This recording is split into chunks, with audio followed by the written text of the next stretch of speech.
In this segment, we will show the components involved with heating the oven cavity and how they work together.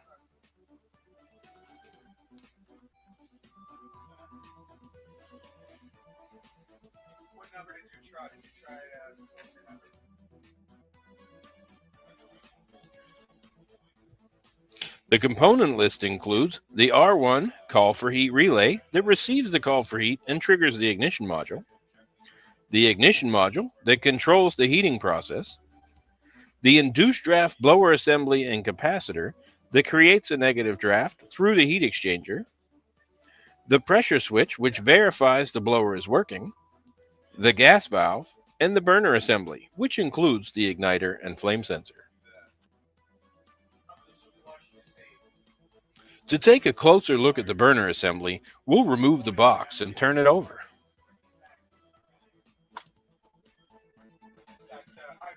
With a better view of the burner, notice the flame sensor and igniter.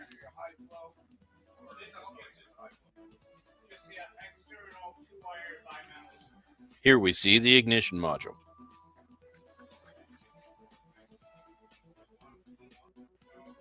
Next is the induced draft blower assembly with capacitor.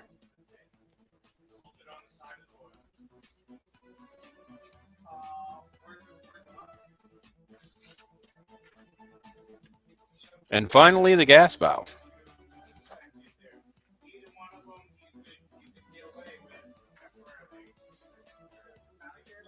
We will simulate the inside of the gas valve to later illustrate its functions. We see the incoming supply gas, the valve solenoid, and the representation of the built-in gas regulator.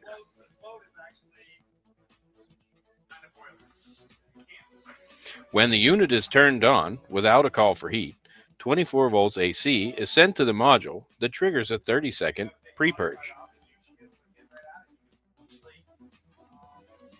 Here we see the ground from the unit, ground to the valve, 120 volt AC from the unit to L1, and neutral to the blower motor. Then we see 24 volts AC arrive at the 24 volt AC terminal, which triggers the IND or induced draft output to the blower. The motor is fed for 30 seconds to pre-purge the heat exchanger.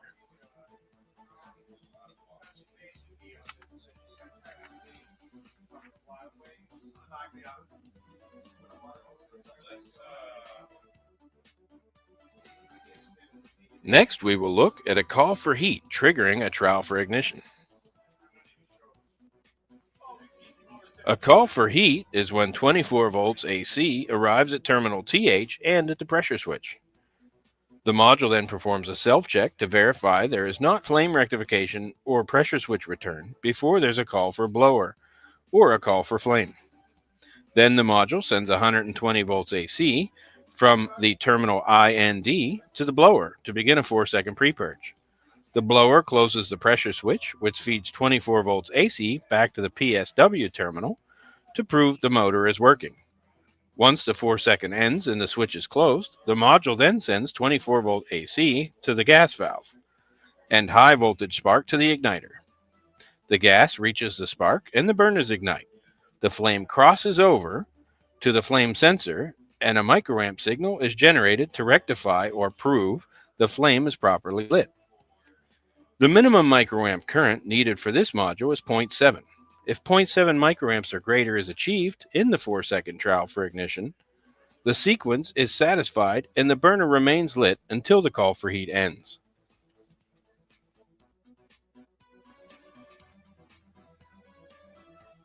Next, we'll observe a call for heat ending.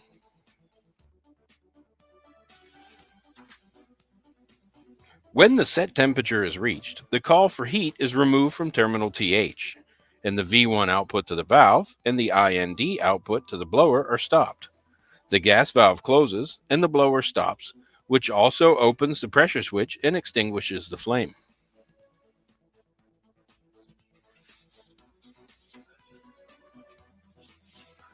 Here we'll simulate a call for heat triggering an unsuccessful trowel for ignition. Here, the same sequence occurs, but this time the crossover will be unsuccessful, causing absent or insufficient rectification. Since the module cannot ensure the flame properly lit, it will end the trowel and perform a 30-second inner purge before trying again.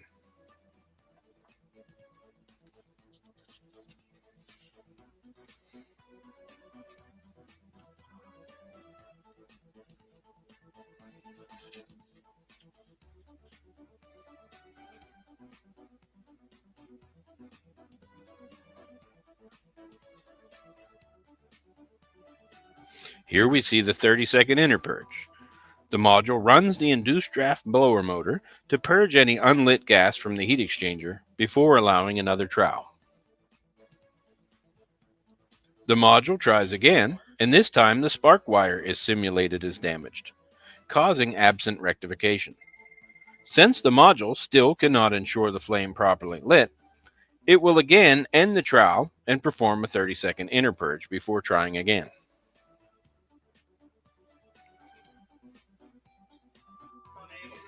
For the second time, the module runs the induced draft blower motor in the interpurge period to purge any unlit gas from the heat exchanger.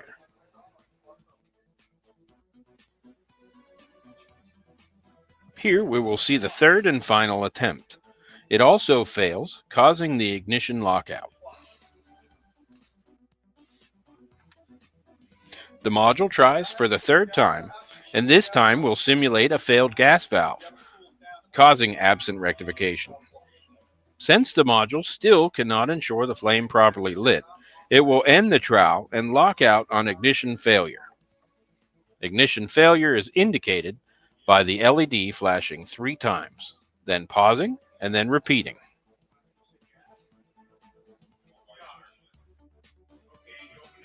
The causes of an ignition failure can be the flame sense wire, the flame sensor, burner flame issues, spark or igniter issues, the spark wire itself, the gas supply, the gas solenoid,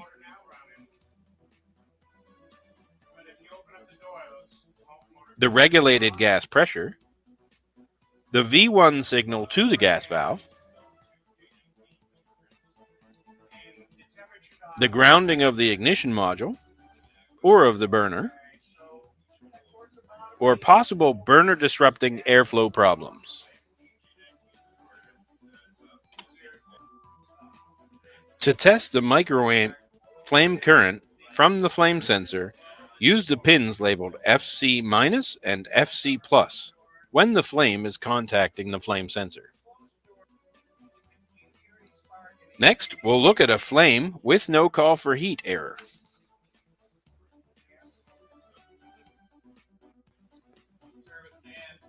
Here, when the call for heat is satisfied, the gas valve fails and does not completely close. This leaves a flame at the burner that the flame sensor informs the module of. Since the V1 output is not enabled, it causes a flame with no call for heat lockout.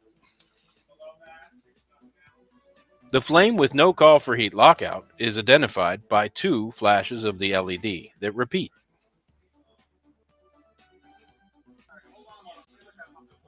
Here we will observe the causes of an airflow fault.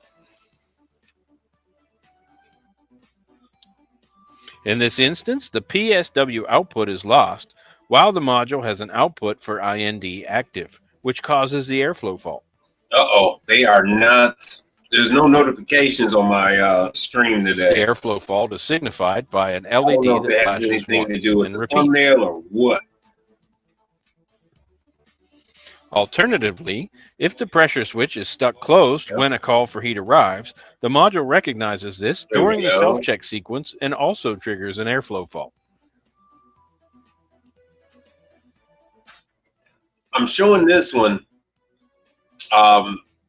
because I'm starting to get Let's people look that at are, how that are those having errors reset oven themselves. calls We'll and they're start with having the issues. airflow Yeah, fault. YouTube just put it out. I see the numbers are starting to go up.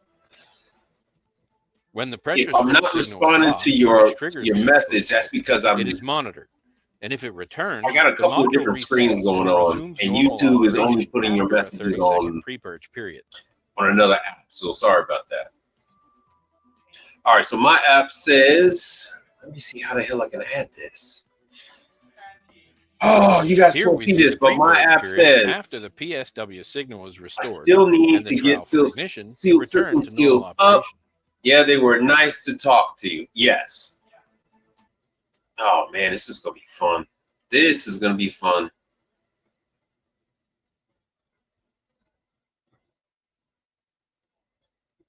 Now we will examine how the module recovers from the flame. Almost done with error. this one. I have no idea why my chat isn't showing up where it should. If the valve Yes. properly closes after a period of Sunday. time, the burner extinguishes and the flame rectification is lost. The fault is then reset and the module returns to normal operations. All right, let me see if I could do. Keep asking your questions. I don't know how the hell we're gonna put this up. 4 watching, 2 watching. The ignition lockout resets by different circumstances. We will now review those. Hold on. If the call for heat to TH is removed for 5 seconds or more and returns, that is the first way the module will reset from an ignition lockout. Nope, that's not working. Or if the call for heat is not you don't have to. All right, brother. after You don't have to worry minutes, about the getting your module will seals reset up. and resume with a pre-purge and trial for ignition. Let me bring this down some. This is a free training video, by the way. All right, my apps. You don't have to worry about that. Start. All you have to do is start small. Only handle what you're comfortable with. I just did a live today. It was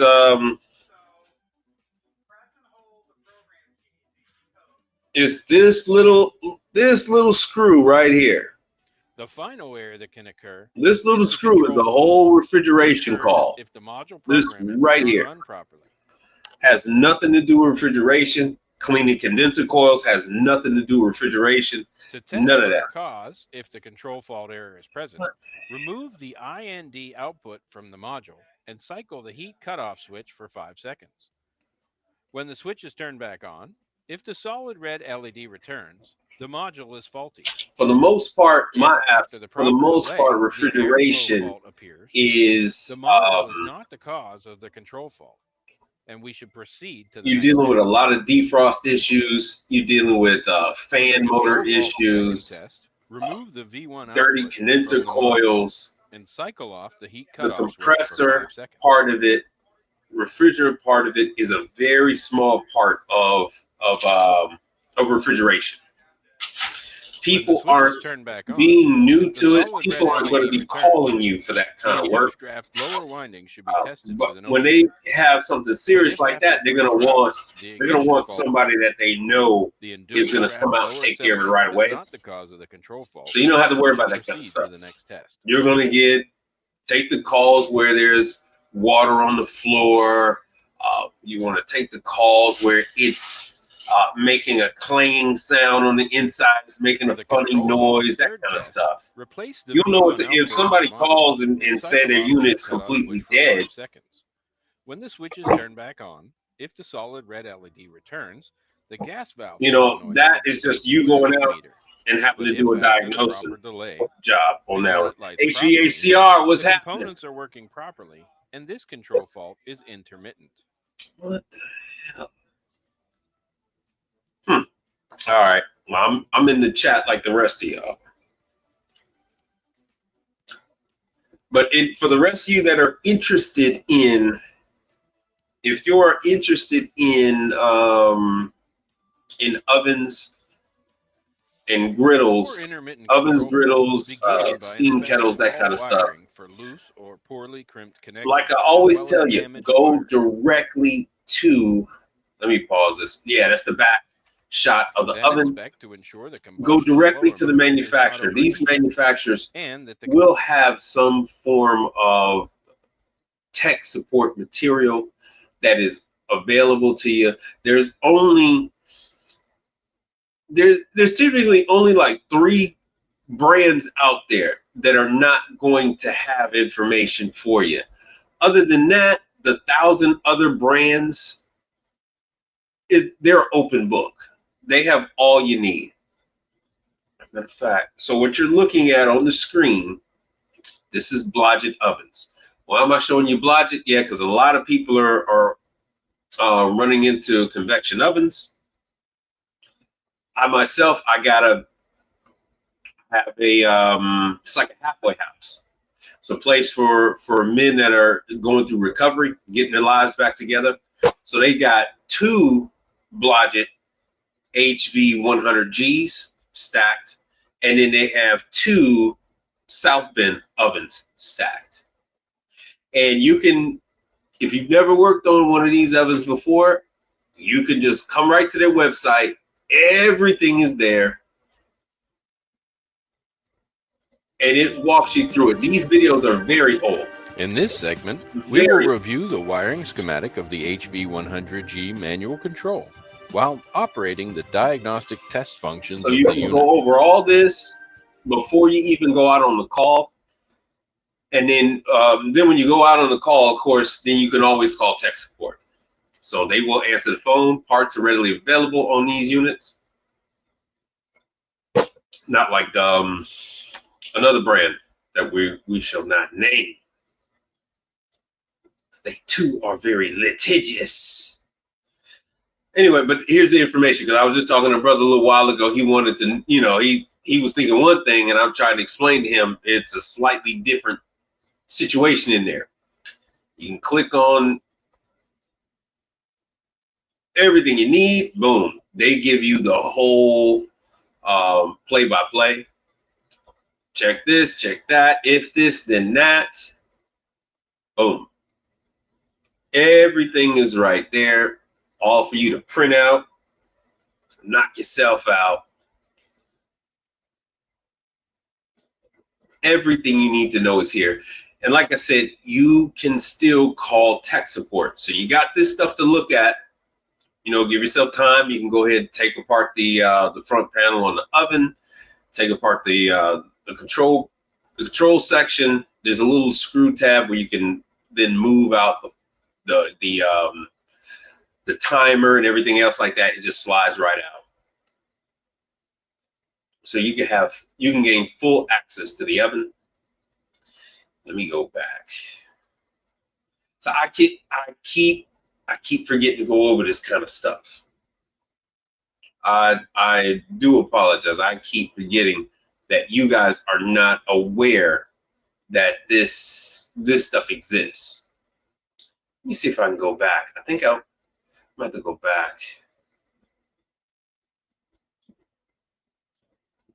If I can. Where the hell did it go? All right, so I'm just gonna go ahead and we're gonna go right to it. It is Blodgett.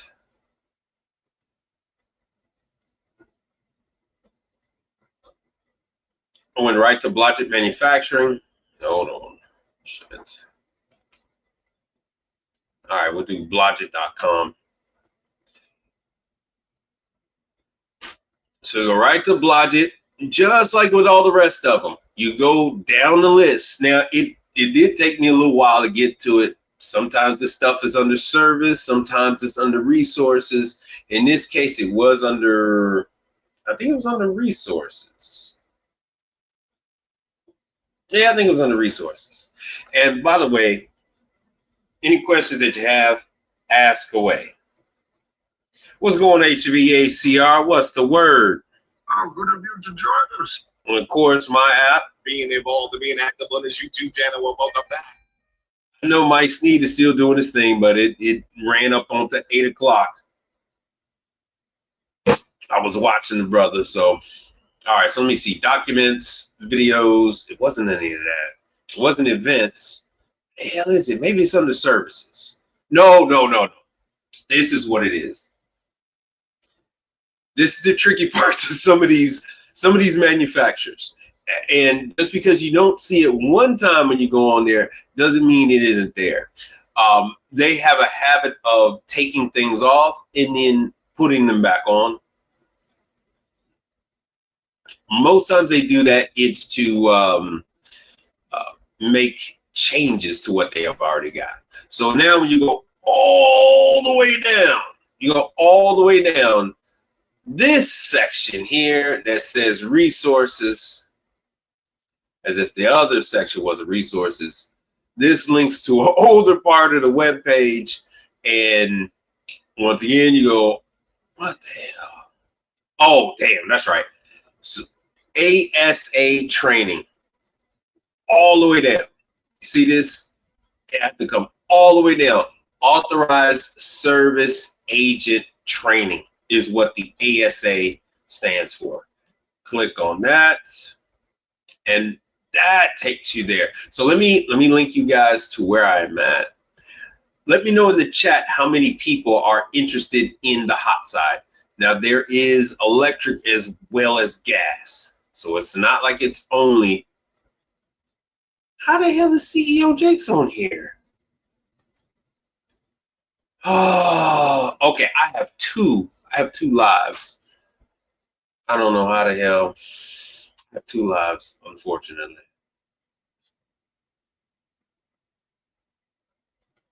Let me post this. I'm gonna have to post this every damn where. I have two freaking lives. I'm gonna get it together. I'm gonna get it together one of these days. One of these days. All right, so I got HVACR. HVACR. What is your real first name? How does that one go? Oh shoot, this one is still showing that. The hell? Oh man, we are going through some things today.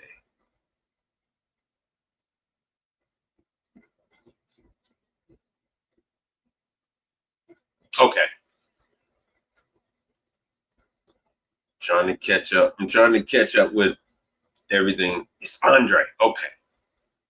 Now I'm trying to place everything, trying to place the real names with the monikers that you guys got.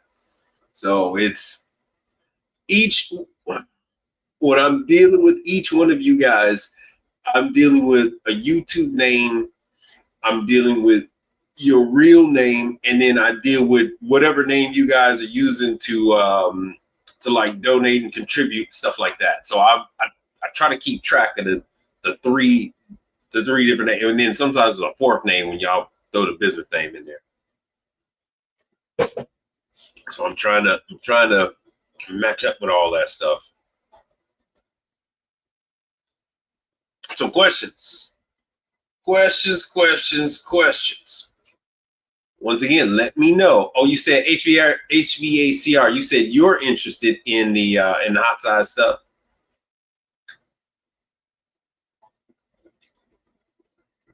So like I said, I gave you guys the link. So this is the link to Blodgett. Blodgett is one of the top brands when it comes to hot side equipment. And this is not like residential. Just because it is a top brand doesn't mean that everybody's going to have it. It's a top brand, meaning it's a more expensive product. So a TOSA, let's see here. Let's go here. Let's jump on over. Let me show you some prices. I know y'all like, oh man, Mike trying to sell us stuff. No, man, it's not. It's like trying to talk about cars without showing prices and stuff. Let's see here, Webstaurant. So let's go on the Webstaurant, and I'm looking for a TOSA convection oven. So in the TOSA convection oven, this oven is $5,979. Now let me show you what a Blodgett oven is selling for.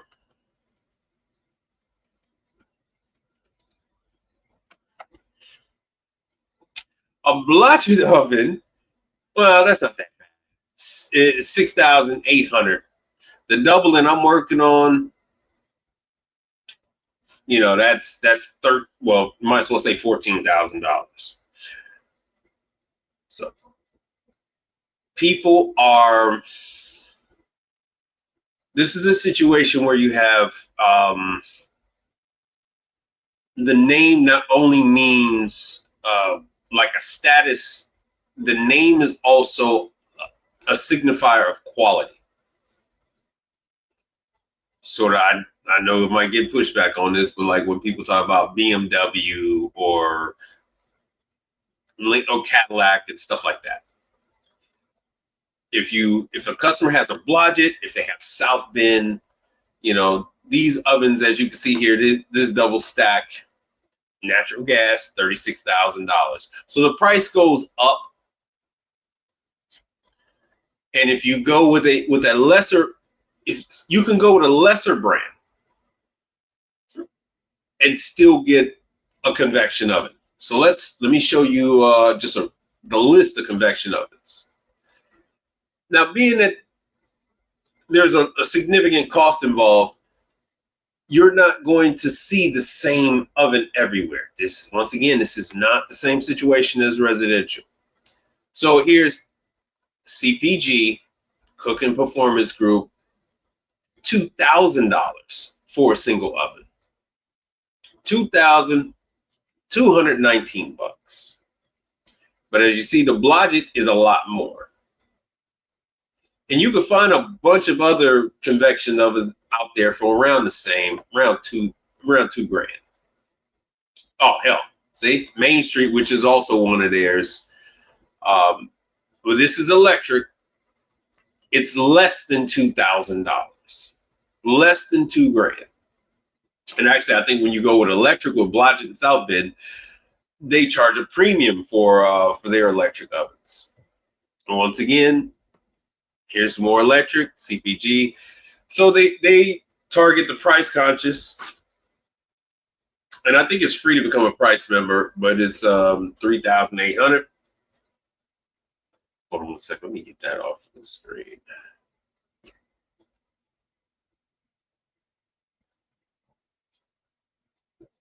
No, you're fine. Okay, now I can see the stuff. I accidentally have two lives going on at the same time, so I split my audience, and so now I got to juggle the comments. Oh man, the Quiet Storm, thank you very much, brother. See, I could actually see, so now I can actually see when people are doing contributing to the channel, adding stuff like that. Hold on 1 second. Let me go on over there to where that brother's at, and now I can do stuff like this. I just like the brother stuff. Oh, I did give him a wrench. Good. About time. About time. Thank you very much, brother. Thank you very much. The brother Quiet Storm, always big up your brother. I appreciate that. All right, so I've made you this is the opportunity I now have to go ahead and give you guys wrenches and all that kind of stuff. All right, so Quiet Storm got his stuff. Hit the like on there. There you go. Oh man, hey, I'm just trying to do my best to get people the information. I keep forgetting. But it's not that I keep forgetting, it's just that I don't know what you guys don't know. I haven't really ever been in your situation. I've never been there. So all of this is baptism by fire for me. So the only way I can even figure out how to get you guys where you need to be is the interaction I'm getting. Every single question is helping. It helps the group. It helps everybody come along. So I appreciate that, brother. All right, let me see here. Mike Adams. All right, so I got Mike Adams set up. Oh yeah, I need to do CEO Jakes too. So bear with me on this. But like I said, any questions, comments, concerns, I definitely. Why is Mike Adams not on here? All right, brother Mike. Yeah, I could definitely. There are two streams. But you've already got a wrench. You've already got a wrench, so you good. You good. So now I've shown you this. Anytime you are looking for information for any manufacturer, there's a South Bend. So this, like I said, South Bend, damn near $5 grand. For oven, I think it's gas. So, you know, you pick your poison. If you want to do gas, do gas. If you want to do electric, do electric. If you want to do both, knock yourself off. The only thing you need to do is ask your potential client questions. Unfortunately, most times they're not going to know what the hell they got. All right, so now that we've seen that, let me go back. You go to Blodgett. Let me just show you where all their training stuff. It's not much, but it's free. Once again, you got to go all the way down. Yeah, and Blodgett has their combi ovens. This is the size. It doesn't. You can't really judge proportions, but I want to say this sucker is like maybe 20 inches wide. 20 inches wide and maybe 36 inches tall. They have the information in there. But you gotta go all the way down. The reason why it's all the way down, the reason why it's very hard for you to find, it's by design. And that's why you're in stream 1. They have it like this because they only want their technicians, people that are on their team, to find this training information. So you got to go all the way down. You got to go to the ASA, and then you can then pick up these units. These are the most common models that they have. This is going to cover the basics. Anytime the Excel, I think, is their combi. So everybody has their combi stuff locked up for whatever reason. Let me see what the hell it is. And there's another combi.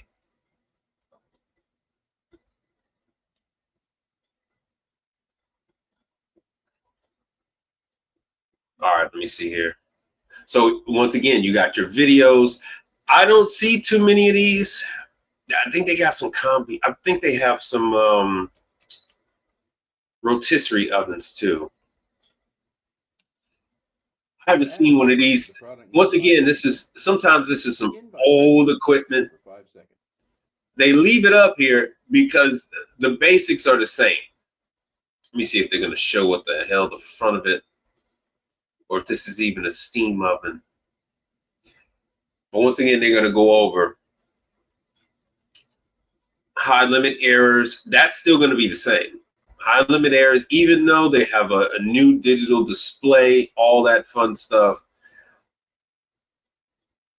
The components are the components. Gasket installation. Make sure you guys can see that.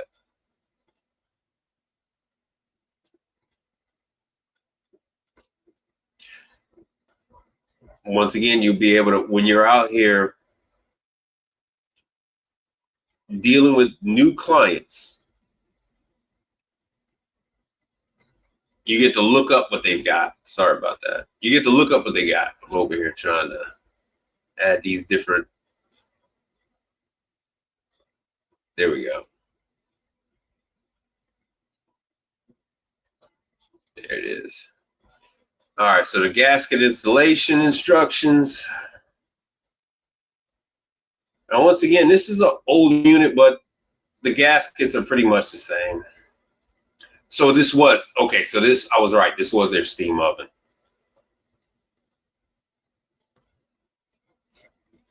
So you understand how the steam oven works, you understand how to open the doors, understand the gaskets. Some of them have reversible gaskets. I don't think this one does,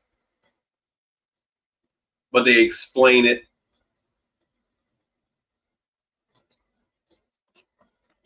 Replace the gasket after a clean cycle. But anyway, it shows you how to go through there and just do the basics. So at least you can be a little more knowledgeable on the equipment. Let you know what's what, how to do it.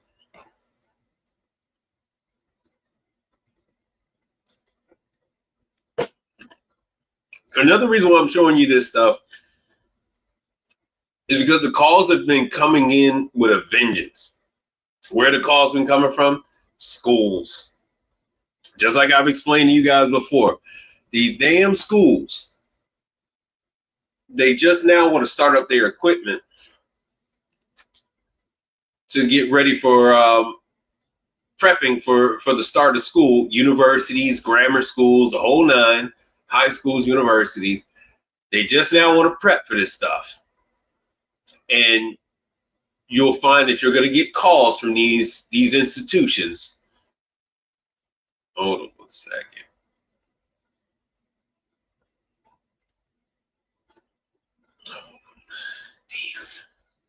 You're going to get calls from these damn institutions because they're turning on the ovens, they're turning on refrigerators, they're turning on ice machines, and the equipment is not working.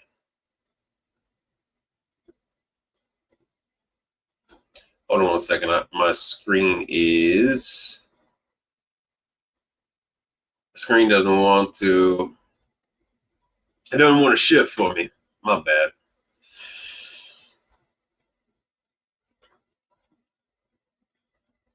So just so you guys know, I got 2 streams going on at the same time. It's still the same show. It's just I'm split up between 2 streams. So once again, that was Blodgett. Hold on, let me go ahead and pull up another one. Let me go to oh yeah, South Bend.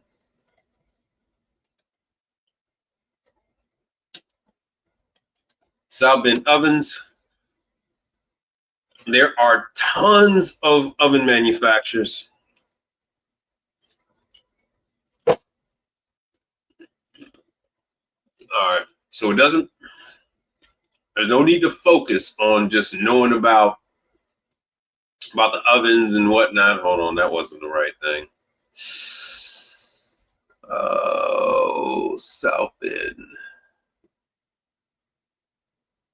Damn, this damn thing keeps shifting me over to like the advertisements. But just so you have a good example, this is actually owned by the same company as the other one I just showed you. Blodgett and South Bend is under the same corporate umbrella. These companies will do that to buy up clients. Certain people will only use a certain brand of equipment. They swear by it. That's what they've always known. Hold on 1 second. Let me see if I get this. I don't want the damn catalog.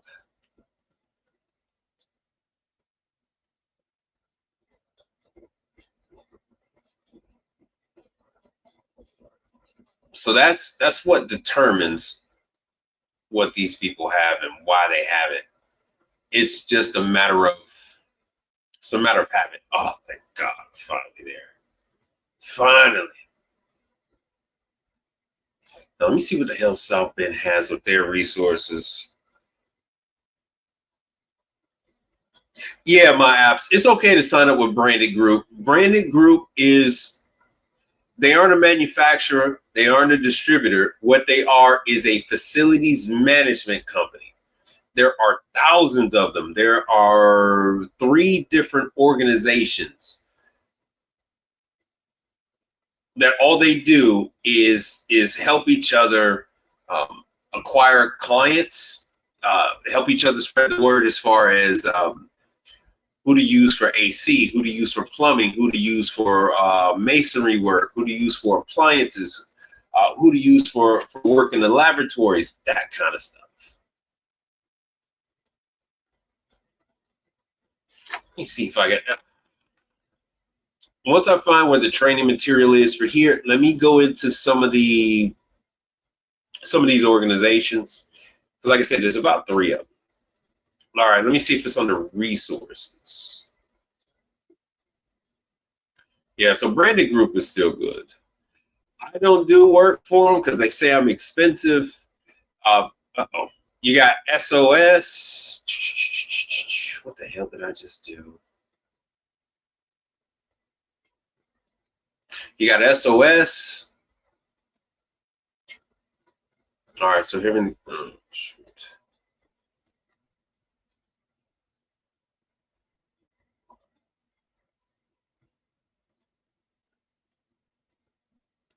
All right, let me show you who SOS Maintenance is. And then I'll show you Branded Group.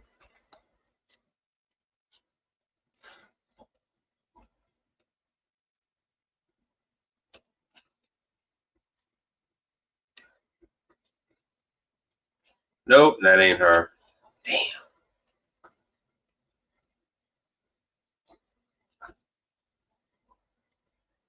So SOS is SOS is handling some Pizza Hut and stuff like that. So okay, that's another thing. Are you introducing yourself to your local Pizza Hut? Are you introducing yourself? Are you introducing yourself to your local Domino's, Pizza Hut, to your local Denny's? Denny's is an independent. Oh, SOS's stuff doesn't work. All right. Branded Group. I have myself hooked up with ChatGPT, so it no longer takes me directly to the website. First, it does this kind of stuff.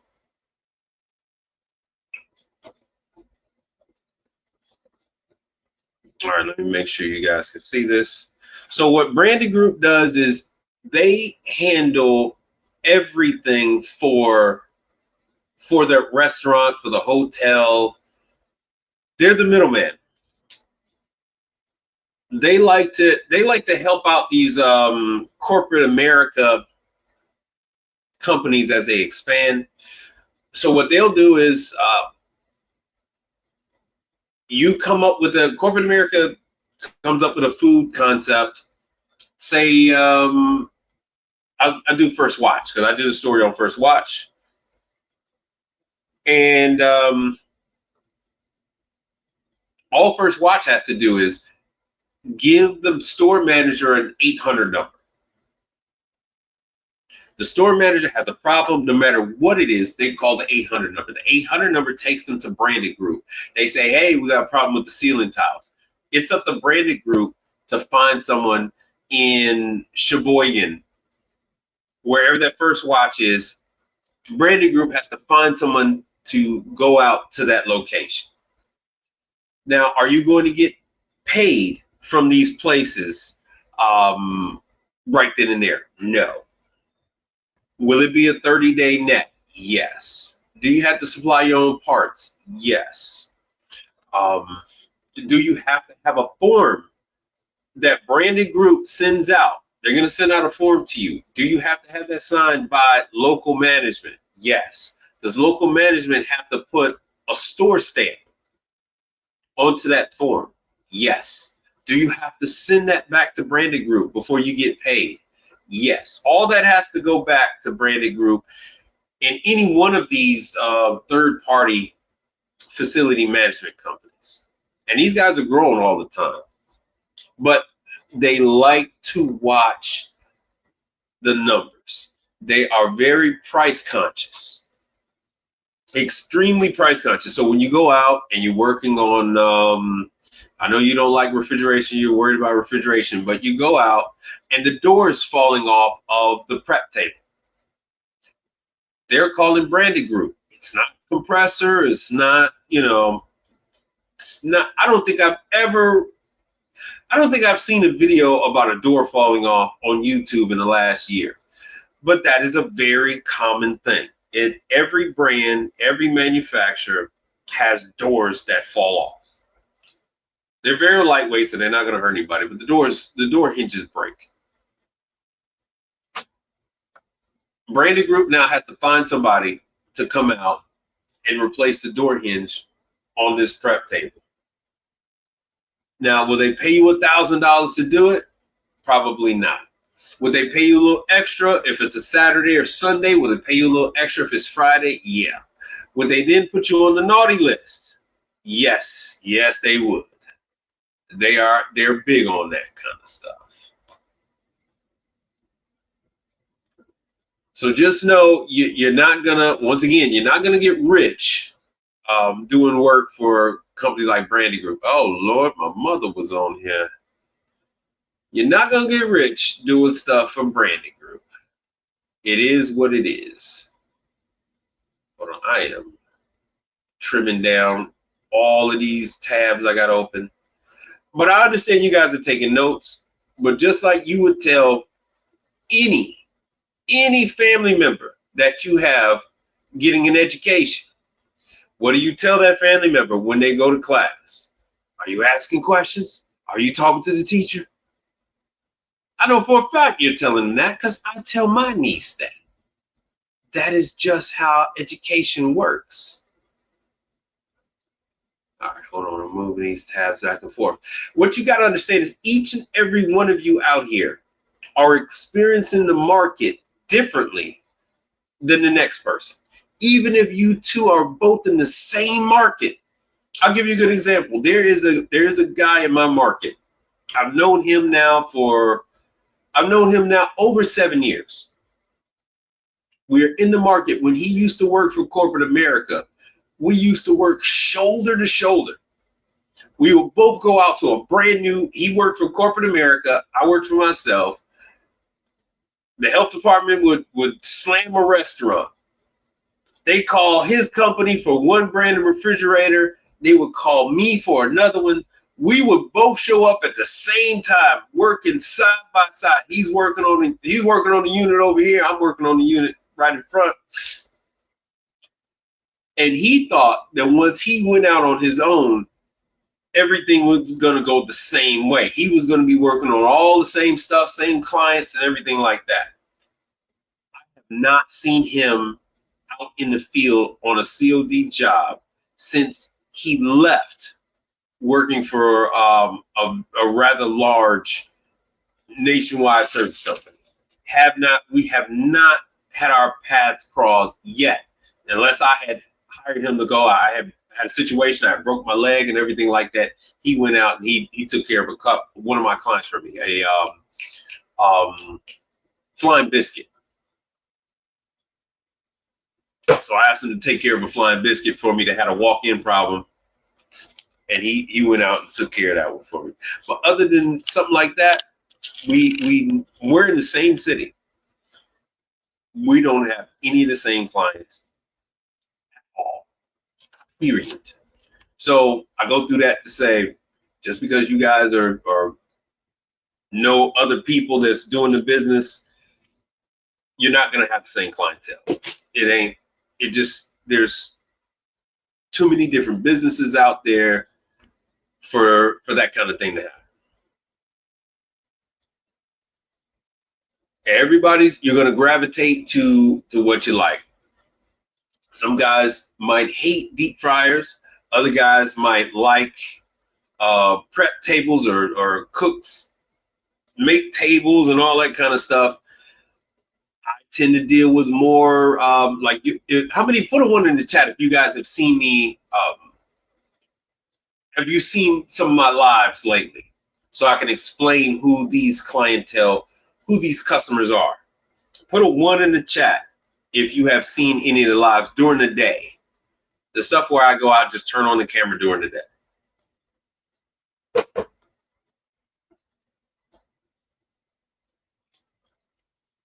All right, let me see if I can find this stuff.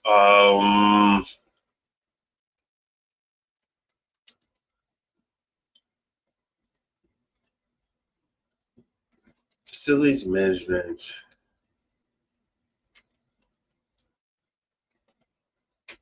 Uh, 2025. Okay, International Facility Management Association. Let's see what we got here. Okay, Mike Adams. All right, cool. So you've seen some. Now, what you are looking at, those are actually chain locations. Those are actually chain facilities. So like the one I did today, did you see the one today? All right, so I can explain this damn thing. Facilities Expo 2025. Okay, let's see if we can go to that one. Come on, play with me now. All right. So here's another Facility Expo. These guys are going around all of California, Portland, Oregon, Reno, Nevada. What is Facilities Expo? This is one where they're going around. This is where the managers, they're doing their networking. They're meeting people like you. And it's, you know, it's all kind of, it's people selling computer systems, people selling just everything under the sun associated with taking care of these facilities. Phone banks in India, Barbados, Jamaica, you know, all that kind of stuff. So here's what it, and I've covered this in the past, but here's what it looks like. So ServPro is there. All of those kind of companies are there. All of those companies are there. Big, small, all kind of stuff. So some of these guys are providing their services to each other, right? So some of the one you saw today, that was, what the hell was that one? That was, I take care of, I say it's about six locations, and it is Tropical Smoothie Cafe, right? So I think in Houston there's about a good 40 or more Tropical Smoothie Cafe, but the owner I deal with, they only own about 6.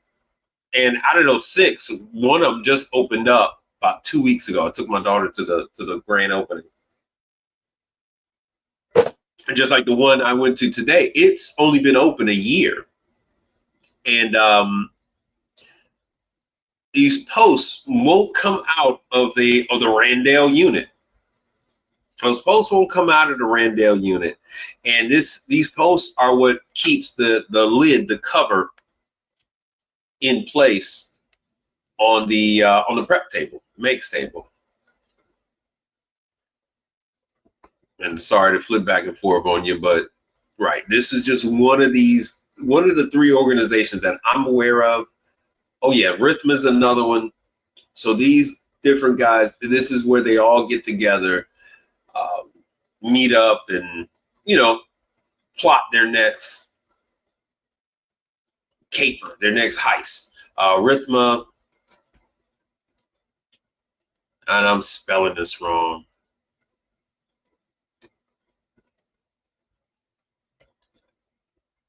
Facility management.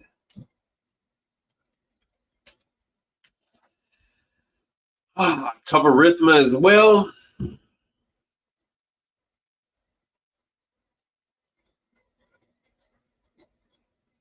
Oh, okay. Hold on.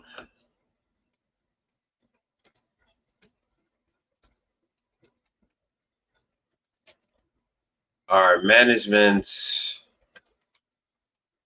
organization. All right. Hopefully that should pick up something. So I do Tropical Smoothie and stuff like that. And the guy that I noticed down here in Houston, he doesn't do any of that. He doesn't do that. He'll do. Oh, I think he does. I don't know if he's still doing Waffle House or he was doing Waffle House. So me, I have no desire to do no damn Waffle House. Damn, where is it? Where is Rhythma?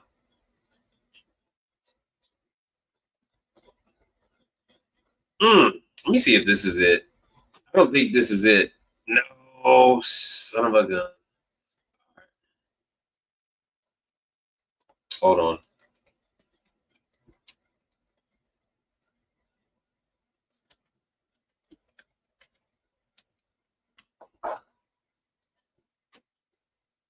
So I go through that to say there's all of these. All right, so that's the International Institute of Workplace and Facility Management. Some of these can be kind of hard. There it is. RFNA, Restaurant Industry Specific That's the RITHMA organization, Facilities and Restaurant Organization. Rich Maliki is a part of, I believe he's a part of RITHMA. RFMA. Let's see what that gives me.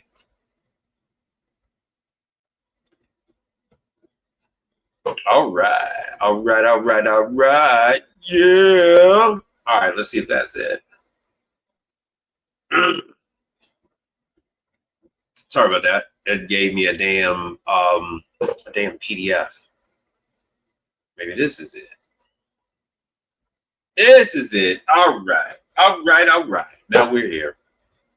So this is RITHMA. All right, cool. You guys have seen it. Let me accept it.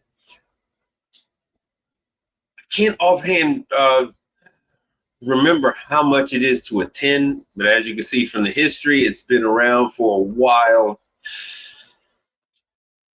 So these organizations, what is that? That is Brandy Group. Brandy Group is a part of RITHMA. A lot of these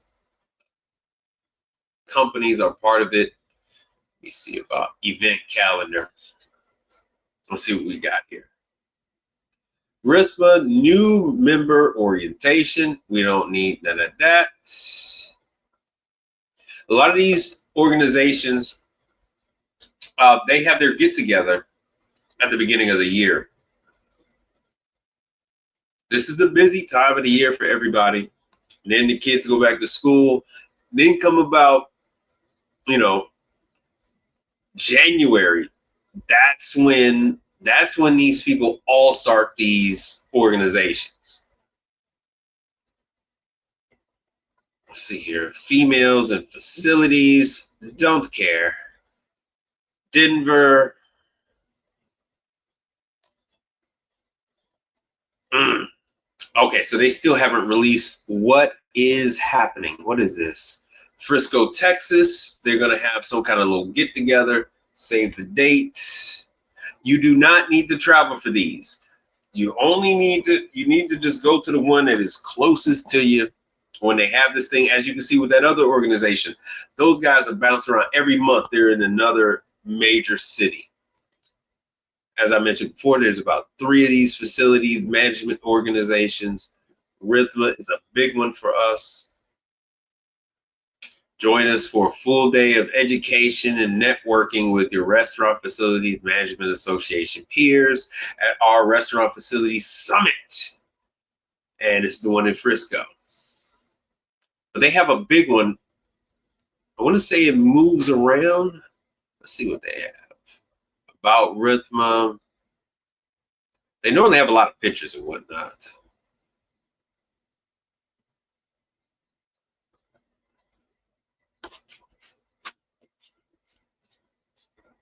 Let's see what virtual networking events. Nice. You can go ahead and check out something else. Oh, so here we go. The annual conference, our premier annual event for restaurant facility professionals to gather with peers and vendors. Peers, vendors, and other industry shapers under one big roof. 3 days of building relationships, learning from speakers, and education sessions. Sharing knowledge, networking, and gathering new resources. Blah, blah, blah, yada, yada, yada. All right, they do have a directory. This is how people are supposed to be able to find you. This is how Shake Shack would find you. This is how McDonald's, Olive Garden, Chili's, whatever Fridays are still left, Denny, this is how they would find you, is through the member directory, right? This is how they find you, is through the directory. Yes, they have a magazine. I think you have to be a member. Once again, I am going to be a very bad resource for telling you what you can look at for free and what you don't. They've always given me this kind of stuff for free. I've never had to pay for any of these things. They just gave me this stuff because of me. Now, I don't always still get these things. So here's join Rithma. Now, can I recommend you starting off with Rithma?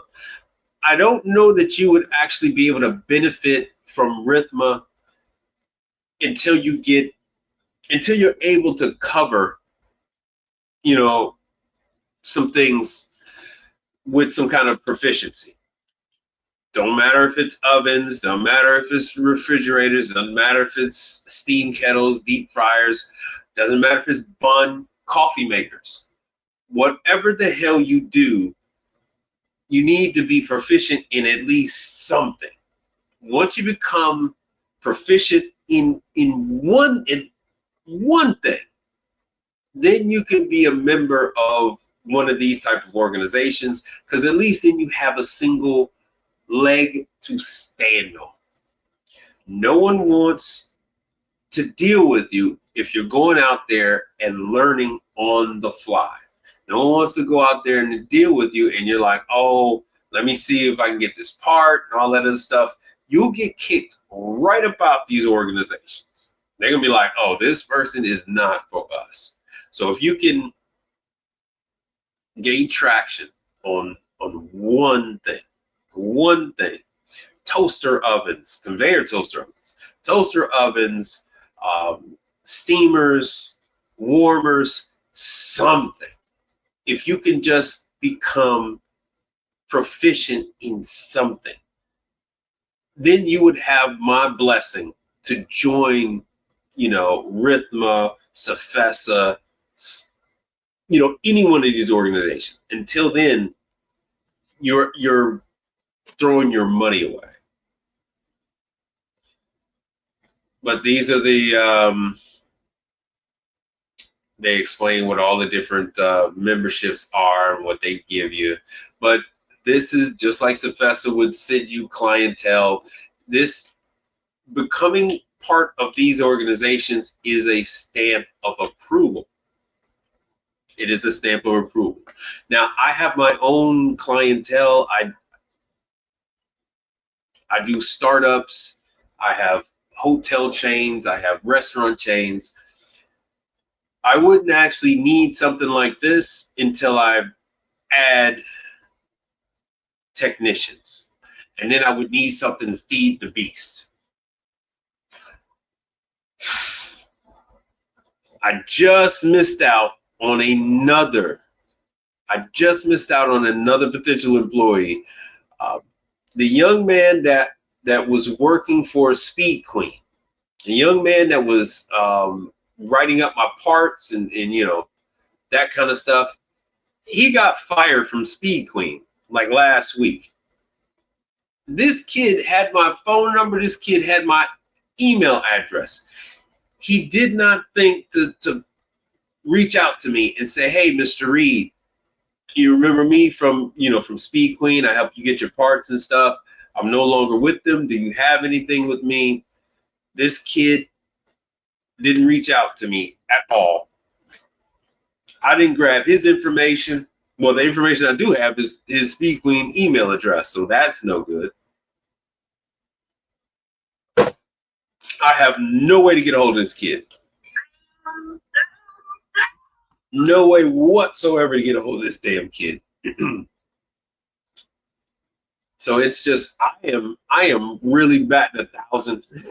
I'm really batting 1,000 right now with reaching out to these young kids. So that he actually would have been a good one for, I hate to say it like this, but for the laundry division, for the laundry side of my business. That is actually growing right now. If you guys are in the laundry side of things, all those guys are aging out. Corporate America has bought up all of the distributors, all the independents. Speed Queen actually called me back today and gave me not one sales rep, but 2. Things have gotten so bad that they are now willing to speak to us. Independents. They really didn't want to talk to us in the past. If you were independent, they didn't give a damn. They can care less. So I've actually been converting my existing clientele to my chemicals. I'm actually going to be converting my existing clientele on over to my laundry equipment, my washers and dryers, because theirs are aging out. I've had these people for about 7-8 years, and they beat the living piss out of their equipment, and it is now time for a new one. I lost Instagram. The gram is gone. Okay, so CEO Jake says, have I tried Facebook already? I am not doing Facebook. I'm not even actually doing Facebook Marketplace.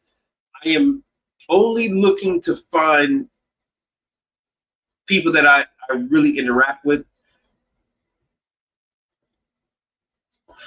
My business isn't the type where I just need to throw butts in seats.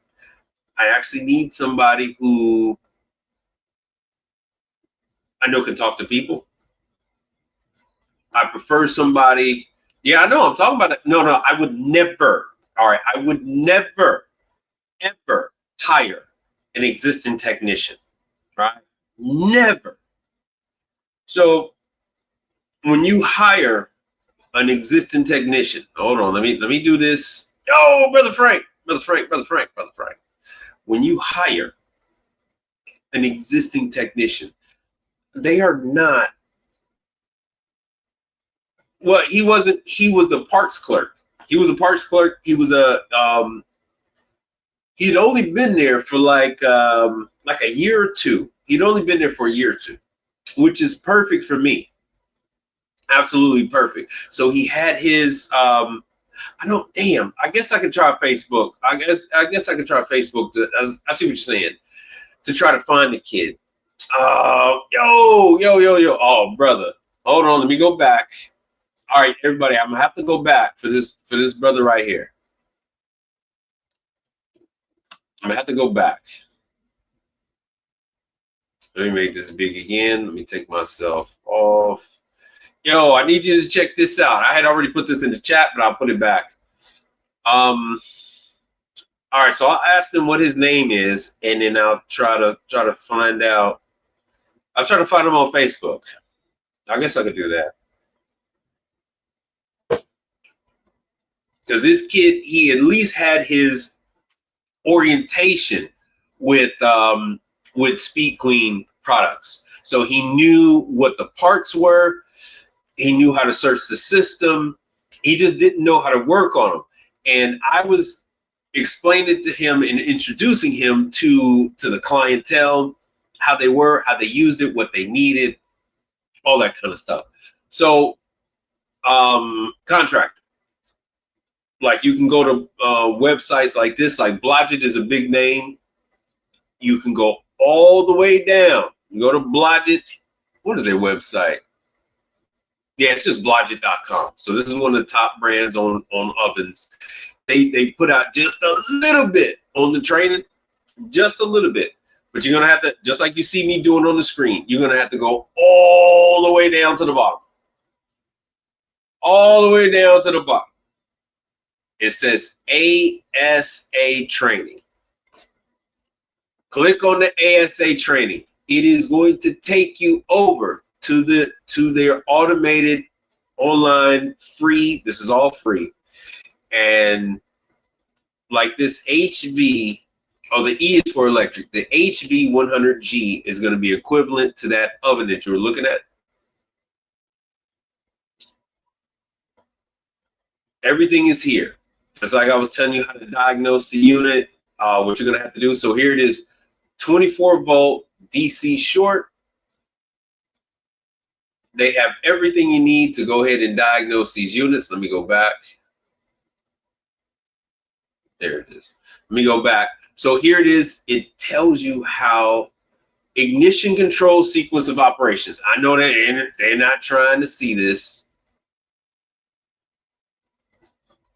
But just like I told you, if power's on, it's going to purge, call for heat. That's when you're going to hear it. And this is like they're talking about the LED flashes.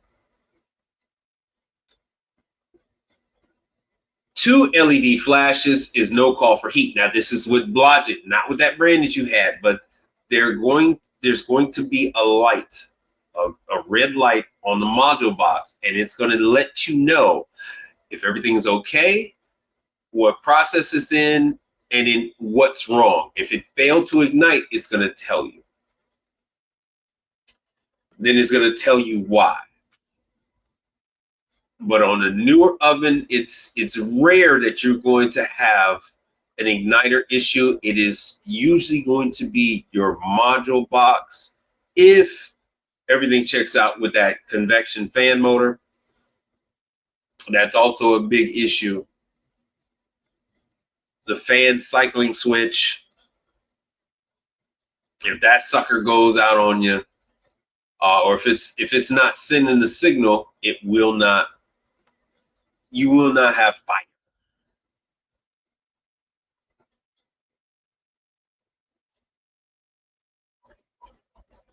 No problem, brother. So I'm just gonna talk while this thing is going. But like I said, once again, this is free. Let's see if I have this. Oh. All right, there was no, okay, good. There's no music playing. Now, I really need a kid that has some kind of awareness. They don't necessarily have to be a technician. Well, I really don't want a technician. Anybody who you're going to train that is already a technician, they're just there to, 9 times out of 10, they're just there to learn just enough to go ahead and start their own thing. I've done it hundreds of times, and I've been let down every single time. Every single time. The people who I've trained, they've all let me down. That is just the nature of the business. It is what it is. It is the hardest part of this business. It isn't running a business. It isn't starting in a business. It isn't collecting the money. It isn't fixing the units. It's growing and adding technicians. That is the hardest damn thing there is in this freaking business. It is the hardest thing you're going to come up against. Unfortunately, that is the biggest problem. And so I have a lot of respect for people that have a bunch of techs. People that I see have a lot of techs. I know what goes into it, and that usually, I'm like, hey, hats off to you. That's off to you for having all them technicians, because I know it ain't easy getting them. It ain't easy once you get the damn employee, you got to get the mother sucker to work. You got to keep them on track once they're at work. Then once they get, even though you pay them well, you can pay them better than any job they've ever had. They're going to get used to the money. They're going to get used to the money, and God forbid if they ever find out, if you don't have a system where the employee doesn't know, like you'll find out that most companies, they have it where the end user has to call the office, and the office is going to handle the money. That isn't because the technician isn't able to. That is because once the technician starts registering, they start calculating all this damn money, they start saying, I could do this for my damn self. They say, damn, I'm the one doing this. What the hell I need with these people for? And it's like, yeah, you need the company, dude. You need the company because you yourself do not know how to get the clients. You don't know how to maintain the vehicles, just everything that comes with that. But they want to give it a go. And even though you've invested, $85,000 into these people, They still go off on their own. They eventually fail, and then they're too embarrassed to come back to you. Oh, hey, contractor, here it is right there. That's where let me go back. How about that? So this is the module. How about that? Good timing. This is the Finwall controller. This is the module. This is where you're gonna get on the phone with tech support, and you're gonna go over with them. They're gonna ask you. They're gonna say, start the oven, put your lead here, put your lead there.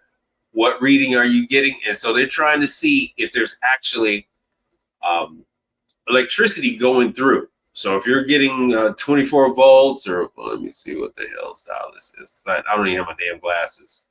So it's like 24 volts AC. They're gonna ask, hey, look, what is the meter reading? What are you getting here? So because they want to know if the problem is the Finwall controller or not. Where is the failure? Is there electricity coming? So that's what they're going to ask you. Is there electricity coming in? Put your lead here, put your lead there. What is the meter reading?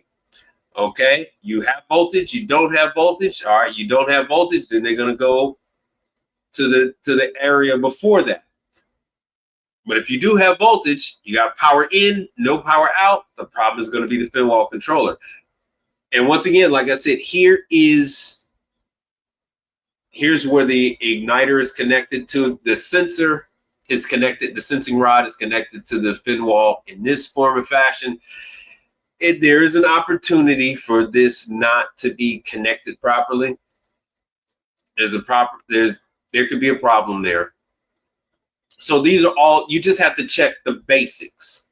You just have to check the basics. It's not like I do on my lives. It's not about it being some kind of failure, some kind of catastrophic issue. You can have loose wires. You can have a wire that was pulled out. So, and it just so happens to shake loose because they're opening and closing the doors. So they go over, so you can do this yourself. And the video is telling you about it as well. So this is for free. There are very few classes that you can attend that will teach you hot side equipment. We talk about XLT. XLT has a free class, but you do have to, it's a 2-day thing. And that's a good class to get you familiar with these different components. And they're going to teach you gas and electric. But they go over all the components of the circuit. And it's just like I told you before, it is very similar to a furnace. You got your burners, you got your gas valve, you got a Finwall controller, you got a thermostat. So anyway, so I'll go back to droning on. All right. Kumar, if I could land a commercial job, I'd just side hustle the residential appliance work. Yes. You could side hustle the residential appliance work. You could side hustle the commercial work. If you're working for a company that can hire you, they're not dealing with small mom and pops. Just so you know, the small mom and pops are not going to be able to handle the prices that a company with more than one technician has to maintain. Because you're talking about more than one service van, you got 2 people now, so you're talking about a dispatcher, you're talking about everything that goes along with that, and you're going to be talking about parts. You're going to be talking about parts because I'm not going to have a second guy and then not have enough parts for them to run around with. So they're going to have some parts. And you'll find out, and Kumar, you'll find out it's going to be extremely difficult. It's going to be extremely difficult to even do that kind of stuff. On the commercial side, the commercial hours are a lot longer than the residential hours. Residential, they only want you there from as early as 7 But typically this starts petering out around 3:30. When you get about 3:30, I gotta go get the kids. I gotta go take them to soccer. They got violin lessons, all that other bullshit. So residential has a much smaller window than the commercial side. Commercial, you're going to be on call. Every single company is going to have an on-call rotation. So it makes it extremely difficult for you to do any type of residential jobs, you know, and it's going to be on the commercial side. We work 7 days a week. So if you got multiple people, you're going to be rotating, you know, you're going to be working some weekends and stuff like that. So you're going to be working on a rotating schedule. It is what it is. So I don't know of anybody who has been able to manage doing that kind of stuff. Because the other thing is you don't really have time to get the parts. You got to order the parts, and then the parts got to go to your house. And if you send the damn parts to the customer's going to screw you over. They're going to try to put them on themselves. They're going to mess with it, break them, all that kind of stuff. Anyway, so this is almost done, but now you get to see what was on the other side of that panel. This is what I was trying to tell you is on the other side, behind the controllers. And this is directed to the contract.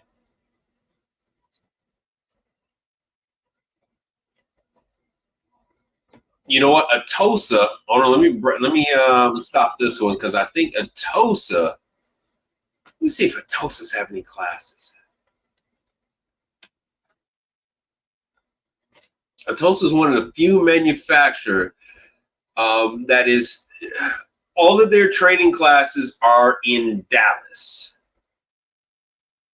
And I need to talk to them some more about that. They tried it. And, you know, I get they were very happy with the results. So I'm going to be on the lookout for more Atosa training in the Dallas facility, because I guess in the Dallas facility they have, you know, they got everything all set up for that. Did anybody attend the Atosa training? That was, I think it was it 2024 or was it this year? I'll find out real quick. So just so you know, Atosa has, these are their locations, these are the facilities that they got. So parts get shipped out. When you do work for Atosa, parts get shipped out. There's your Hawaii. So Hawaii has their own stuff. They don't have to worry about stuff getting shipped from the mainland. They already got their stuff.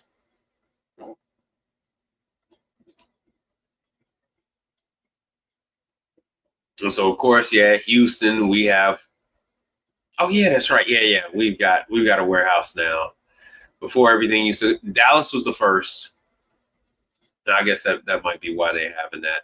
Dallas was the first warehouse they had. Tampa's got one. Atlanta's got one.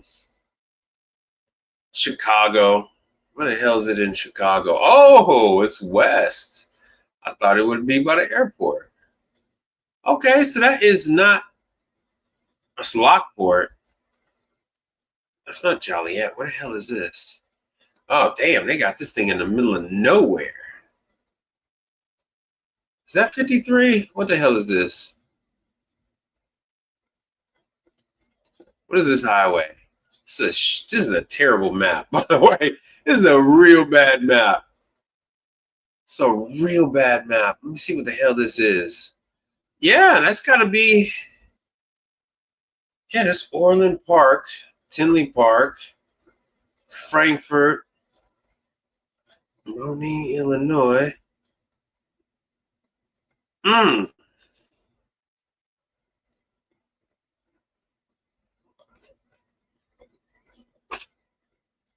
Homer Glen. All right, so the Atosa one in Chicago is Homer Glen. The reason why I'm going over this is because Atosa, in order to support their products that they used to have the cheapest products on the market, that is no longer the case. But they wanted to have warehouses in the major cities so that they can get the parts out to you next day. So it wasn't that big of a deal to get these parts out next day. They invested in the warehouses. So not only do you get parts next day, but they wanted to supply the dealers and make sure dealers had the equipment. So they're stocked for bear. They're not worried about shipping containers and tariffs and all that stuff. They had half of China working on their stuff to get this stuff ready before the damn tariffs hit. So they were able to load up all 10 of their warehouses. And so they had more than enough to weather the storm. They did the same thing that iPhone, that Apple did. So yeah, they made sure they can handle both sides of the border. So Vancouver and in Toronto, Vancouver and Toronto have a warehouse.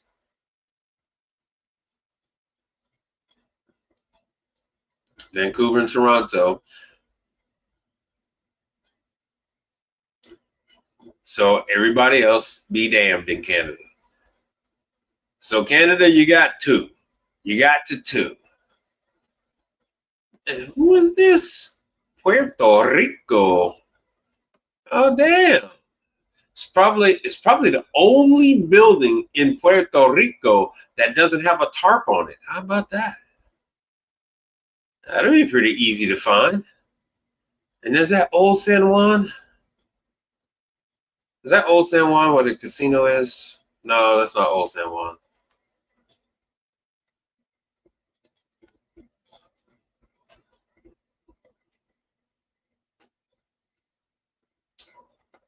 So, I'm not even going to pronounce that.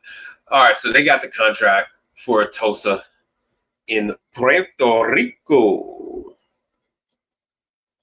All right, anything else that you guys wanted to know? Because I don't see anything about the upcoming training. Oh, there we go.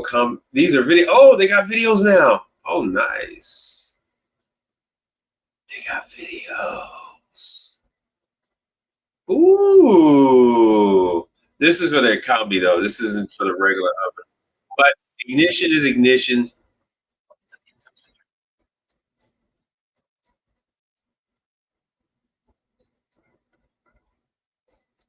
Oh, he is speaking English. All right, I thought it was a voiceover from some other language.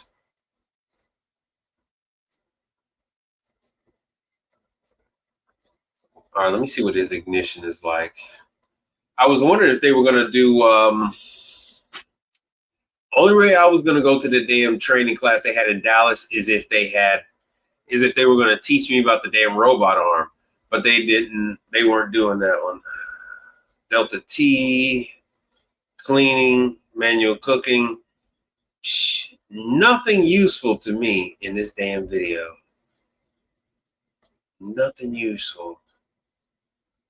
Operating tutorials. So no training videos. Learn more. Nope, nothing. So anyway, let me see if I can find this. Atosa, USA, Dallas, training 2025.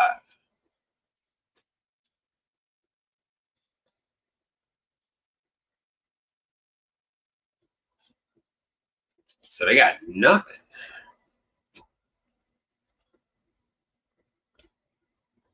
There's no information about the Dallas training.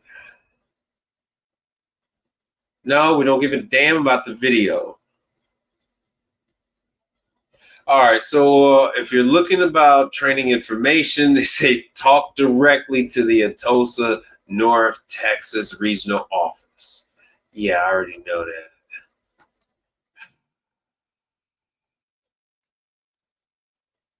Atosa, USA, tech training. What the hell is Rockwall, Texas? All right, let's see if we can find anything. So, like I said, once the weather starts to change in a few weeks, some training information is going to start to trickle in. But until then, nothing yet. Evidence of training session. So it was about 9 months ago. It was in 2024.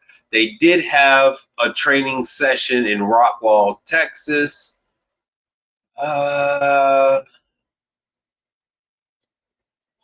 So nothing yet. Nothing yet for 2025. As far as I'm aware of, they were happy with the training session. It might not be too late to for one for 2025. Any of you interested? Is this something that I should ask Atosa about? All right, the HVAC contractor says, Mike, I'm in the Houston area. I'm looking for ice machine and cold side customers. Who should I be signing up with? All right, that's confusing. All right, let's see here. Let me go back, way back. All right, you guys can't see this on one of the YouTube channels, but on the other one, I have a gentleman that's asking about who should you be signing up with. You should sign up with all of them. You should sign up with Oshizaki.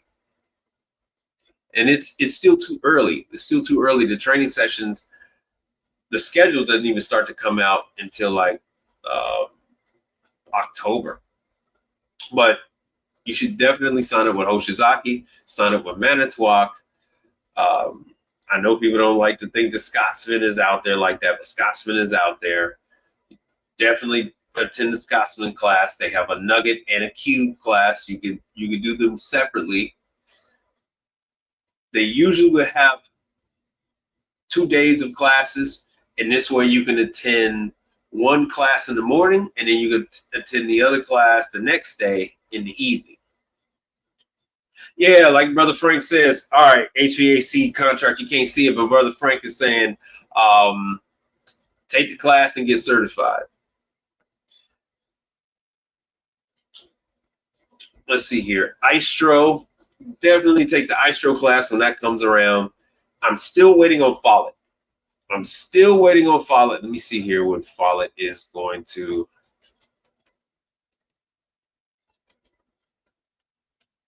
Still waiting to see when the hell Follett is going to do some in-person classes. And it is just Follett Ice. Most locations are using ice. It's easier to speak about locations that are not using ice than to bring up the locations that are. Each and every one of them, HVAC contractor, do you have any training with ice machines? Do you have any certification, either on your own or with the company? Excuse me. All right, technical support, technical training, live webinars. Yeah, let's see what they got. Symphony Plus. September 9th, you got your symphony classes coming up.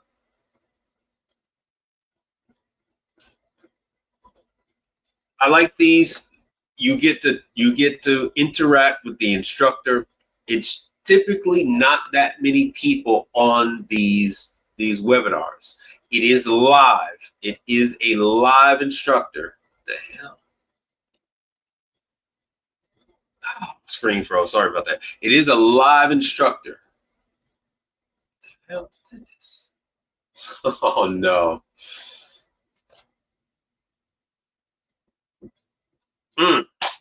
Follett froze my damn screen. So it is a live instructor that you're dealing with.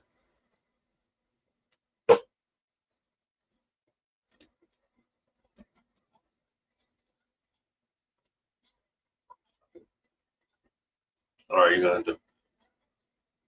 Oh, this is definitely stuck. Oh, all right. Well, I'll just talk to you about it, and we're gonna have to ride this thing on out because my browser is frozen. ChatGPT froze the hell out of my screen. So my advice to you is to get the training from the manufacturers. Most classes are going to be between $35 and $85. But you first attend those classes, get your company listed with those different manufacturers, and then they're not gonna send you any calls. Just so you guys know, you're gonna be you're new to the business. Your company is gonna be new. They're not going to send calls out to you like that. It doesn't work that way. If you go and look up, we can't do it now because my stuff is frozen. But if you go and look up like Oshizaki in your market, you're gonna see like 20 different companies listed. If you go and look up Scotsman, you're gonna see 20 different companies listed. You go and look up any one of these manufacturers, you're gonna see a number of companies listed, and they're always gonna take care of the companies that have been with them the longest. It's gonna take you years to get a foothold in your market. The best thing you can do is once you get the training is to go out and then beat the street. You got to go out. You got to go to Denny's. You got to let Denny's know that you exist. Give them your information. You got to go to all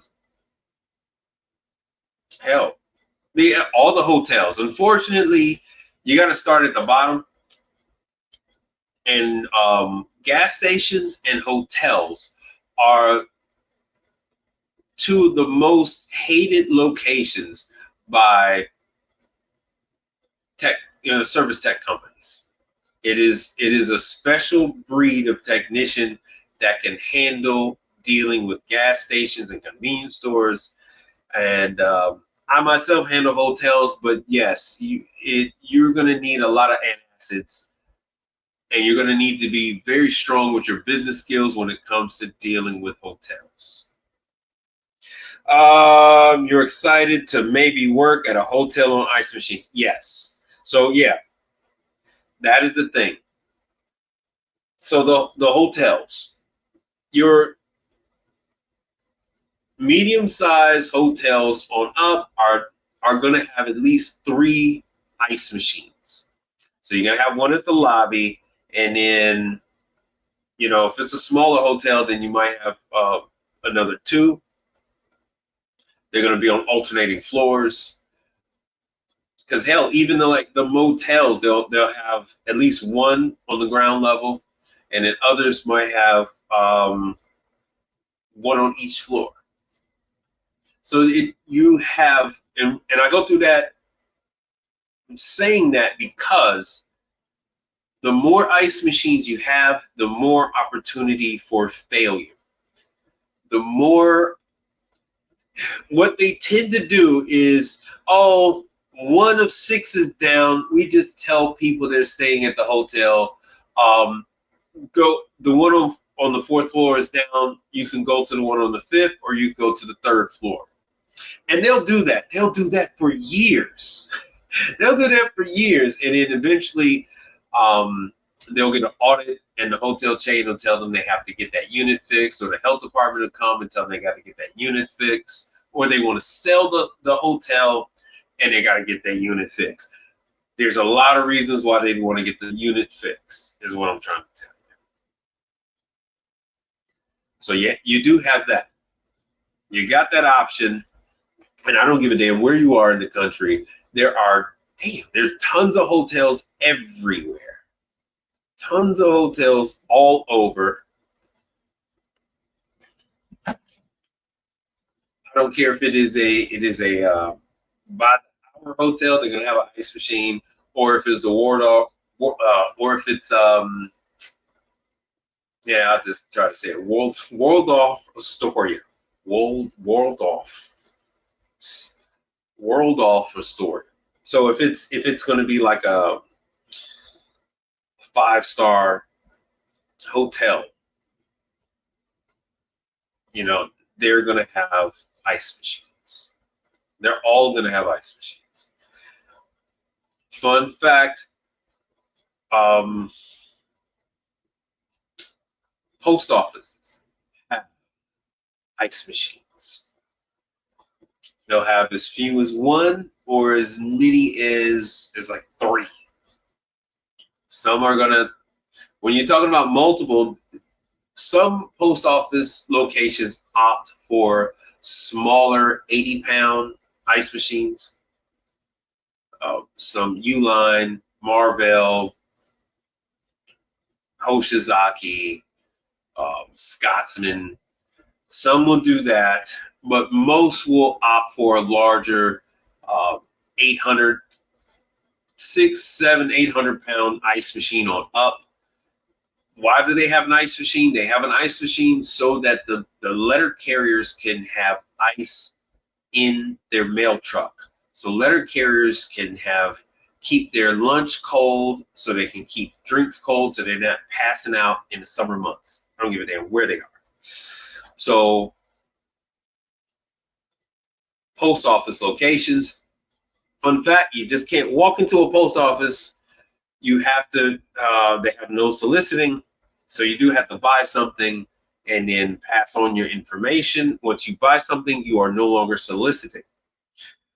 And then you can always mail stuff to people. You can, when you're in there and you're buying something, you say, hey, who's the office manager, whatever.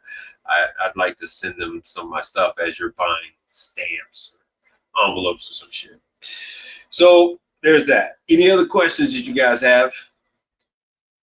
Can't look at anything else on the damn screen because my screen locked up on me. Guess it's YouTube's way of saying enough is enough. And if that is it, I can't see anything else. I will see you guys on Monday.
Be relentless. That's it. I'm done. Be relentless. That's it. I'm done.